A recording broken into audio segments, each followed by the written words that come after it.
ಸಿಂಹರಾಶಿಗೆ ನೋಡೋಣ. ನೋಡಿ ಸಿಂಹರಾಶಿಗೆ ಪ್ರಮುಖವಾಗಿ ತುಂಬ ಒಂದು ರಾಜಯೋಗನೇ ಇತ್ತು. ಯಾಕಂದರೆ ಲಾಭದಲ್ಲಿ ಗುರು ಇತ್ತು, ಇಷ್ಟು ದಿವಸ ಗುರುಬಲ ಇತ್ತು. ಈ ಕಡೆ ಅಷ್ಟಮದಲ್ಲಿ ಶನಿ ಇತ್ತು. ಆಯುಷಿಗೆ ಸಂಬಂಧಪಟ್ಟಾಗ ಅನುಕೂಲ. ನೋಡಿ ಎಷ್ಟೇ ತೊಂದರೆ ಆದರೂ, ಆರೋಗ್ಯದಲ್ಲಿ ವ್ಯತ್ಯಾಸ ಆದರೂ ಕೂಡ ಶನಿ ಮಹಾತ್ಮ ಅಷ್ಟಮದಲ್ಲಿ ಇದ್ದರೆ ಸಾಮಾನ್ಯವಾಗಿ ಆಯುಷ್ ವೃದ್ಧಿ ಅಂತ ನಾವು ತಿಳಿಸ್ತೀವಿ. ಆದ್ದರಿಂದ ಅಷ್ಟಮದಲ್ಲಿರುವಂಥ ಆ ಶನಿ ಕೂಡ ಎಲ್ಲ ಒಂದು ಕಡೆ ದ್ವಿತೀಯದಲ್ಲಿ ನೋಡೋದ್ರಿಂದ ಕೂಡ ಅದು ಒಂದು ರೀತಿ ಅನುಕೂಲನೇ ಅಂತಲೇ ಹೇಳ್ಬೋದು. ಯಾಕಂದರೆ ಅಷ್ಟಮದಲ್ಲಿಂದ ಶನಿ ಸ್ವಲ್ಪ ಮಟ್ಟಿಗೆ ನಿಮಗೆ ಶನಿ ದ್ವಿತೀಯದಲ್ಲಿ ನೋಡೋದ್ರಿಂದ ಸ್ವಲ್ಪ ಮಟ್ಟಿಗೆ ಸಾಲ ಆದರೂ ಕೂಡ ಜೀವನದಲ್ಲಿ ಒಂದು ಏಳಿಗೆ ಕಾಣುವಂಥದ್ದು ಕೂಡ ನಾವು ಕಾಣ್ತೀವಿ. ಆಯುಷ್ ವೃದ್ಧಿ ಅಂತ ಹೇಳ್ತೀವಿ. ಜೊತೆಗೆ ಮನೆಯಲ್ಲಿ ಮೃತ್ಯುಂಜಯನ ಒಂದು ಜಪ ಮಾಡೋದ್ರಿಂದ ಕೂಡ ನಿಮ್ಗೆ ಅನುಕೂಲ ಆಗುವಂಥದ್ದು. ಅದರಲ್ಲೂ ಪ್ರಮುಖವಾಗಿ ಸಿಂಹರಾಶಿಗೆ ನೋಡಿ ಎಲ್ಲರೂ ಹೇಳ್ತಾರೆ ಗುರುಬಲ ಇದೆ, ಗುರುಬಲ ಇದೆ ಅಂತ ಹೇಳ್ತಾರೆ. ಇಲ್ಲ ಒಂದು ಕಡೆ ಎಲ್ಲ ಗ್ರಹಗಳು ಎಲ್ಲ ರಾಶಿಯವರಿಗೂ ಒಳ್ಳೆಯದಾಗಲ್ಲ. ಯಾಕಂದರೆ ಅವರವರ ಜಾತಕದಲ್ಲಿ ಗುರುಗ್ರಹ ಎಲ್ಲಿದ್ದಾನೆ ಮತ್ತು ಲಗ್ನಾಧಿಪತಿ ಇದೆ ಅಂತ ರವಿ ಎಲ್ಲಿದ್ದಾನೆ ಅದನ್ನು ನೋಡಬೇಕಾಗುತ್ತೆ. ನೋಡಿ ಸಿಂಹರಾಶಿಗೆ ಲಾಭದಲ್ಲಿ ಗುರು ಇದ್ದಾನೆ ಒಪ್ಕೊಳ್ತೀವಿ. ತುಂಬ ಪ್ರಬಲವಾದ ಒಂದು ಸುಮಾರು 3-4 ಕಡೆ ದೊಡ್ಡ ಮಟ್ಟದಲ್ಲಿ ಸಂಪಾದನೆ ಆಗುವಂಥ ದಾರಿಗಳು ನಿಮಗೆ ಬಂದಿರುತ್ತೆ. ಯಾವುದೋ ಒಂದು ರೀತಿಯಲ್ಲಿ ಭಗವಂತ ನಿಮಗೆ ಅನುಕೂಲ ಮಾಡಿಕೊಟ್ಟಿರ್ತಾನೆ. ಯಾಕಂದರೆ ಪಂಚಮಾಧಿಪತಿ ಅಂತ ಗುರು ಲಾಭಸ್ಥಾನದಲ್ಲಿದ್ದು ಪಂಚಮನೆ ನೋಡೋದ್ರಿಂದ ಎಲ್ಲೋ ಒಂದು ಕಡೆ ನಿಮಗೆ ಇಷ್ಟ ಆಗೋ ರೀತಿಯಲ್ಲಿ ಕೆಲಸ ಮಾಡಿದಾಗ, ಮನಸಾರೆ ಒಂದು ಕೆಲಸ ಮಾಡಿದಾಗ ದೊಡ್ಡ ಮಟ್ಟದಲ್ಲಿ ಧನಲಾಭ ಆಗುವಂಥದ್ದು, ಸಂತಾನಕ್ಕೆ ಸಂಬಂಧಪಟ್ಟಾಗುವಂಥದ್ದು, ದೊಡ್ಡ ಮಟ್ಟದ ಧನಾಗಮನ, ಒಂದು ಕೋಟಿಗಟ್ಟಲೆ ದುಡ್ಡು ಬರುವಂಥ ಸಾಧ್ಯತೆಗಳು ಇರುತ್ತೆ. ಯಾವುದೋ ಮುಟ್ಟಿದ್ದೆಲ್ಲ ಚಿನ್ನ ಅಂತಲೇ ಹೇಳ್ಬೋದು. ಯಾಕಂದರೆ ಲಾಭಸ್ಥಾನದಲ್ಲಿ ಗುರು ಬಂದಾಗ ಪ್ರಬಲವಾದ ಯೋಗವನ್ನು ಕೊಡ್ತಾನೆ. ಯಾಕಂದರೆ ಪಂಚಮಾಧಿಪತಿ ಗುರು ತುಂಬ ರಾಜ್ಯೋಗ ಕೊಡುವಂಥ ರಾಶಿ ಸಿಂಹರಾಶಿಯವರಿಗೆ ಗುರು ಆಗಿರ್ತಾನೆ. ಅದರಿಂದ ಜೊತೆಗೆ ಲಾಭದಿಂದ ಇಷ್ಟು ವರ್ಷ ಸುಮಾರು ಒಂದು 4-5 ಕಡೆಯಿಂದ ನಿಮಗೆ ಕೋಟ್ಯಾಂತರ ರೂಪಾಯಿ ಆಗಲಿ, ಒಂದು ಲಕ್ಷಾಂತರ ರೂಪಾಯಿ ಆಗಲಿ ನಿಮ್ಮ ಅನುಕೂಲಕ್ಕೆ ತಕ್ಕಂತೆ ಲಾಭ ಬಂದಿರುತ್ತೆ. ಆದರೆ ರಾಹುಕೇತುಗಳಿರಿಂದ ಏನಾಗುತ್ತೆ ಅಂದರೆ ಮಾಟ ಮಂತ್ರ ಪ್ರಯೋಗಗಳಿಗೆ ಒಳಗಾಗ್ತೀರಾ. ನೀವಿರೋಂಥ ಮನೆ ಆಗಿರ್ಬೋದು, ಅಥವಾ ಒಂದು ಅಂಗಡಿ ಮುಗ್ಗಟ್ಟಾಗಿರ್ಬೋದು, ಆಫೀಸ್ ಆಗಿರ್ಬೋದು, ಇಲ್ಲ ಒಂದು ಕಡೆ ಯಾರೋ ಒಬ್ಬರು ದುಷ್ಟರು ಅಥವಾ ಶತ್ರುಗಳ ಒಂದು ಕಣ್ಣು ನಿಮ್ಮ ಮೇಲೆ ಇರುತ್ತೆ. ಒಂದು ಮಾಟ ಮಂತ್ರ ಪ್ರಯೋಗಗಳಿಗೆ ಒಳಗಾಗುವಂಥ ಸಾಧ್ಯತೆ ಇರುತ್ತೆ. ಆದ್ದರಿಂದ ನೀವು ಮಾಡುವಂಥ ವ್ಯವಹಾರ ಆಗಿರ್ಬೋದು, ಅಂಗಡಿ ಆಗಿರ್ಬೋದು, ಆ ಒಂದು ಸ್ಥಳಗಳನ್ನ ಶುದ್ಧಿಯಾಗಿಟ್ಕೊಳ್ಳಿ.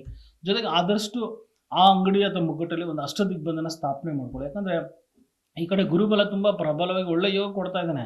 ಆದರೆ ಎಲ್ಲೊಂದು ಕಡೆ ರಾಹುಕೇತುಗಳು ನಿಮಗೆ ತೊಂದರೆ ಮಾಡ್ತಾರಂಥದ್ದು. ಆದರೆ ಈ ತಿಂಗಳಲ್ಲಿ ಏನಾಗುತ್ತೆ ಅಂದರೆ ಗುರುಗ್ರಹ 12ನೇ ಮನೆಯಲ್ಲಿ ಬರೋದ್ರಿಂದ ನೋಡಿ ತುಂಬ ವರ್ಷದ ಒಂದು ಕನಸು ಸಿಂಹರಾಶಿಯವರಿಗೆ. ಫಾರಿನ್ ಟ್ರಿಪ್ ಮಾಡಬೇಕು ಅಂತ ಇರ್ತಾರೆ, ವರ್ಲ್ಡ್ ಟ್ರಿಪ್ ಮಾಡಬೇಕು ಅಂತ ಇರ್ತಾರೆ, ವಿದೇಶದಲ್ಲಿ ಪ್ರಯಾಣ ಮಾಡೋದು, ಅಥವಾ ವಿದೇಶದಲ್ಲಿ ಒಂದು ವಿದ್ಯಾಭ್ಯಾಸ ಮಾಡಬೇಕು ಅಂತ ಅಂದ್ಕೊಂಡಿರೋ, ಅಥವಾ ವಿದೇಶದಲ್ಲಿ ಸುತ್ತಾಡಬೇಕು ಅಂತ ಏನು ಅಂದ್ಕೊಂಡಿರ್ತೀರ, ಈ ವರ್ಷ ನಿಮಗೆ ಸಾಕಾರ ಆಗುವಂಥದ್ದು. ಹೊಸದಾಗಿ ಪಾಸ್ಪೋರ್ಟ್ ಮಾಡುವಂಥದ್ದು, ವಿದೇಶ ಪ್ರಯಾಣಕ್ಕೆ ಹೋಗುವಂಥ ಒಂದು ಅನುಕೂಲಗಳಾಗುವಂಥದ್ದು, ಜೊತೆಗೆ ಗುರುಗಳ ಆಶೀರ್ವಾದ ಆಗುವಂಥದ್ದು, ಗುರುಗಳ ಜೊತೆ ಹೋಗುವಂಥ ಭಾಗ್ಯ ಕೂಡ ಇರುವಂಥದ್ದು, ಮತ್ತು ಕುಲಗುರುಗಳು ಅಥವಾ ಕುಲಗುರುಗಳ ದರ್ಶನ ಮಾಡೋಂಥ ಯೋಗ ಇರುತ್ತೆ. ಅಥವಾ ನಿಮ್ಮ ಒಂದು ಯಾವುದಾದ್ರು ಮಠ ಇದ್ದರೆ, ಮಠಾಧೀಶರು ಇದ್ದರೆ ಅವ್ರಿಗೆ ಹೋಗಿ ಒಂದು ನಿಮ್ಮ ಒಂದು ಪ್ರೀತಿಯ ಸನ್ಮಾನ ಮಾಡುವಂಥದ್ದು, ಅವರಿಗೆ ಒಂದು ವಸ್ತ್ರಗಳನ್ನ ಕೊಡುವಂಥದ್ದು, ದಾನಗಳು ಕೊಡುವಂಥದ್ದು, ದವಸ ಧಾನ್ಯ, ಒಂದು ಪಂಚಫಲ ಕೊಡುವಂಥದ್ದು, ಅವರ ಆಶೀರ್ವಾದ ಪಡೆಯುವಂಥದ್ದು ಮಾಡಿ ಖಂಡಿತ ಅನುಕೂಲ ಆಗುವಂಥದ್ದು.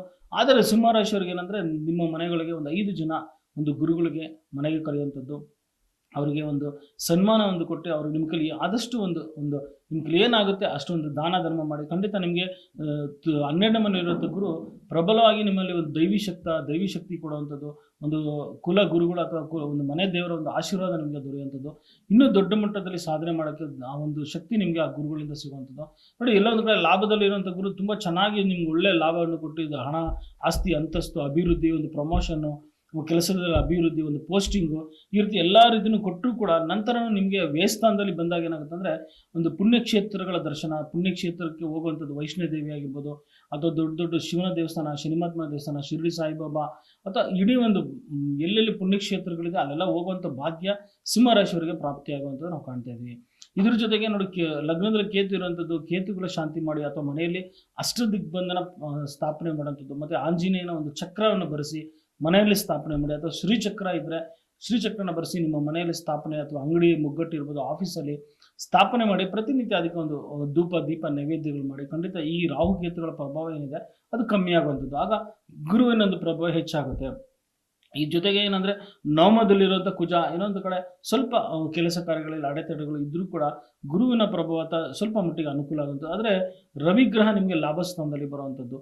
ನೋಡಿ ಲಗ್ನಾಧಿಪತಿಯಾದಂಥ ರವಿಗ್ರಹ ಲಾಭಸ್ಥಾನದಲ್ಲಿ ಬಂದಾಗ ಬುಧಾದಿತ್ಯ ಯೋಗ ಬರೋದ್ರಿಂದ ಇನ್ನೂ ನಿಮ್ಗೆ ಒಂದು ದೊಡ್ಡ ಮಟ್ಟದಲ್ಲಿ ಅಭಿವೃದ್ಧಿ ಆಗುವಂಥದ್ದು. ಈಗ ಒಂದು ಕಂಪನಿ ಮಾಡಿದ್ರೆ ಮತ್ತೆ ಆ ಕಂಪನಿನ ದೊಡ್ಡದಾಗಿ ಮಾಡೋವಂಥದ್ದು, ಎಕ್ಸ್ಟೆನ್ಷನ್ ಮಾಡೋವಂಥದ್ದು, ಹೊಸದಾಗಿ ಬ್ರಾಂಚಸ್ಗಳು ಮಾಡೋವಂಥದ್ದು, ಅಥವಾ ಏನೊಂದು ಕೆಲಸ ಮಾಡ್ತೀರಾ ಅದ್ರ ಜೊತೆಗೆ ಇನ್ನೊಂದು ಏನಾದರೂ ಕೆಲಸ ಮಾಡೋಂಥ ಭಾಗ್ಯ, ಅಥವಾ ಈಗ ನಾವು ಮನೇಲಿ ಕೆಲಸ ಮಾಡ್ತಿದ್ರೆ ಜೊತೆಗೆ ಒಂದು ಸಣ್ಣದ ವ್ಯಾಪಾರ ಮಾಡೋಣ ಅಥವಾ ಇನ್ನೊಂದೇನಾದರೂ ಒಂದು ಅಂಗಡಿ ಮಾಡೋಣ, ಈ ರೀತಿ ಒಂದು ಅನುಕೂಲ ಆಗುವಂಥದ್ದು. ಆದರೆ ಲಗ್ನದಲ್ಲಿರುವಂಥ ರಾಹುಕೇತುಗಳ ಪ್ರಭಾವ ಇದೆ. ಎಲ್ಲೋ ಒಂದು ಕಡೆ ಯಾಮಾರುವಂಥ ಸಾಧ್ಯತೆಗಳಿದೆ. ಯಾಕಂದರೆ ಸಪ್ತಮದಲ್ಲಿ ರಾಹು ಇತ್ತು ಅಂದರೆ ಸಾಮಾನ್ಯವಾಗಿ ವಿವಾಹಕ್ಕೆ ಸಂಬಂಧಪಟ್ಟಾಗ ಏನಾದರೂ ತೊಂದರೆ ಆಗುವಂಥದ್ದು, ಅಥವಾ ಹುಡುಗ ಆಗಿದ್ರೆ ಹುಡುಗಿ ವಿಚಾರದಲ್ಲಿ ಏನೋ ಒಂದು ಅನಾನುಕೂಲತೆ ಆಗುವಂಥದ್ದು ಎಲ್ಲ ಆಗಿರುತ್ತೆ. ಇನ್ನೇನು ಲಾಸ್ಟಲ್ಲಿ ಏನೋ ಒಂದು ತೊಂದರೆ ಆಗುವಂಥ ಸಾಧ್ಯತೆಗಳು ಕೂಡ ನಾವು ಕಾಣ್ತೀವಿ. ನೋಡಿ, ಒಟ್ಟಾರೆ ಹೇಳ್ಬೇಕಂದ್ರೆ ಸಿಂಹರಾಶಿಗೆ ಪ್ರಬಲವಾಗಿ ತುಂಬ ಚೆನ್ನಾಗಿದೆ. ರಾಹುಕೇತು ಶಾಂತಿ ಮಾಡುವಂಥದ್ದು ಮರಿಬೇಡಿ. ಲಾಭ ಸ್ಥಾನದಲ್ಲಿ ರವಿ ಬರುವಂಥದ್ದು ತುಂಬ ಚೆನ್ನಾಗಿರುವಂಥದ್ದು. ನಂತರ 21 ತಾರೀಕು ನಂತರ ಕುಜಗ್ರಹ ದಶಮಕ್ಕೆ ಬರೋದ್ರಿಂದ ಇನ್ನೂ ದೊಡ್ಡ ಮಟ್ಟದಲ್ಲಿ ನಿಂತಿರುವಂಥ ಎಲ್ಲ ಕೆಲಸ ಕಾರ್ಯಗಳಲ್ಲೂ ನಿಮಗೆ 21 ನಂತರ ಅನುಕೂಲ ಆಗುವಂಥದ್ದು. 16 ನಂತರ ನಿಮಗೆ ರವಿಗ್ರಹ ಲಾಭಸ್ಥಾನದಲ್ಲಿ ಬರುವಂಥದ್ದು, ಅದರಲ್ಲೂ ರಾಜಕೀಯದಲ್ಲಿ ಇರುವಂಥವ್ರಿಗೆ ದೊಡ್ಡ ಮಟ್ಟದ ಸಾಧನೆ ಆಗುತ್ತೆ.